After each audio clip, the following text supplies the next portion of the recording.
Chapter 1. The beginning of the journey. Jacob Clarke grew up in a poor neighborhood in Detroit, where he knew fear and violence from an early age. His father, a former soldier, returned from Afghanistan unable to cope with post-traumatic stress and turned to alcohol and drugs. His mother, exhausted by daily humiliation and beatings, left the family when Jacob was just 12 years old. Left alone with his abusive father, he quickly learned how to protect himself and endure pain. Surrounded by crime and violence, Jacob began to see crime only as a means of survival, but also as a path to power and respect. He was a smart teenager with a natural talent for manipulation and a knack for dealing with people.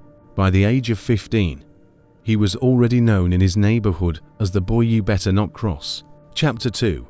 The first step into darkness. Jacob began his journey with petty crimes, thefts, robberies, and scams. He quickly learned how to find people's weak spots and exploit them to his advantage. At 17, he was arrested for stealing a car, but thanks to his wit and his ability to convince others, he managed to avoid serious punishment, getting away with a suspended sentence. The judge who delivered the verdict noted his potential, suggesting that Jacob should turn to an honest life. But Jacob knew that his real life was just beginning. He gathered around himself a group of equally lost young people who were eager for easy money and quick fame. Their first target was a small jewelry store in the Chicago suburbs. It was a meticulously planned robbery, disabling the alarm, bypassing cameras, planning the escape route. Everything went smoothly. The police did not even have time to arrive, and Jacob and his team disappeared with loot worth over $500,000. This success went to Jacob's head. He conceived a plan. He wanted to become someone everyone would fear. Crimes committed with cold-bloodedness and calculation, he believed, could turn him into a legend. He understood that for this, he needed resources, connections, and, of course, the right people. Chapter 3. The Rise of the Black Crow. Over the next few years, Jacob strengthened his position in the criminal world. He became known as Black Crow, a symbol of unpredictability and cunning. His crimes became bolder and more massive, stealing antiques, robbing armored trucks, kidnapping people for ransom. He started selling stolen items on the black market, establishing contacts with international criminal networks. The Black Crow never left any traces. The police were baffled. All his cases were thought out to the smallest details. No one knew how he discovered all these secret passages and exits. While evidence seemed to lead to dead ends, he skillfully used technological innovations, hacked security systems, bribed the right people, and eliminated those who tried to go against him. One of his most high-profile cases was the robbery of a bank in downtown Los Angeles.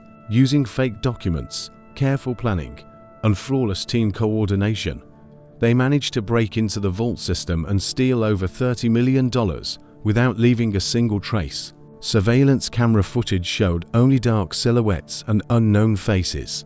Chapter 4. The Double Game. However, not everything was so smooth. Jacob realized that his game had become too dangerous. He began to suspect that there was a traitor inside his group. It was only a matter of time before all his achievements could turn against him.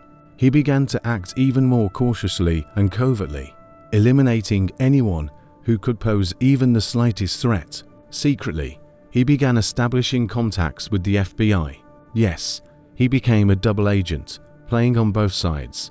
His plan was ingenious. By using FBI agents to eliminate competitors and scapegoats, he made himself untouchable. He successfully avoided arrest, constantly moving around the country, changing identities, and covering his tracks. He sold information about major criminal operations of his competitors, earning the trust of the special services. However, the true motives of the Black Crow were far from cooperating with the government. Chapter 5. The Fall and Rebirth. The FBI began to suspect that Jacob was using them for his own interests. They started monitoring him even more closely. But the Black Crow was one step ahead. He learned about the operation to capture him and managed not only to avoid the trap, but also to set a trap for his pursuers. During the FBI raid, his team ambushed the agents, leaving them tied up and humiliated in an abandoned warehouse on the city outskirts. Now he knew his days of freedom were numbered. He decided to play his last card. Jacob staged his death, orchestrating a car crash in which he allegedly burned to death. At the scene, they found his documents and belongings, but the body was impossible to identify due to severe burns. The FBI officially declared him dead, but he remained alive. Under a new name and with a new appearance, Jacob Blackcrow disappeared from law enforcement radar. He moved to Europe, where he continued his dealings, using the experience gained in the USA. Chapter 6: The Legacy of the Blackcrow. The legend of the Blackcrow lived on. Local newspapers often wrote about mysterious crimes that resembled the Blackcrow's handwriting. Some believed it was just a copycat, others that he had truly returned, but no one knew the truth. Over the years, the story of Jacob Clarke, the most dangerous criminal in the United States, became a myth. Some said he had found a peaceful life somewhere on tropical islands, while others believed he was still planning a new heist of the century.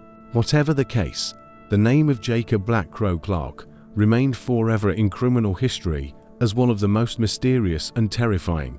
And though no one knew his true face, he remained the one who was always one step ahead.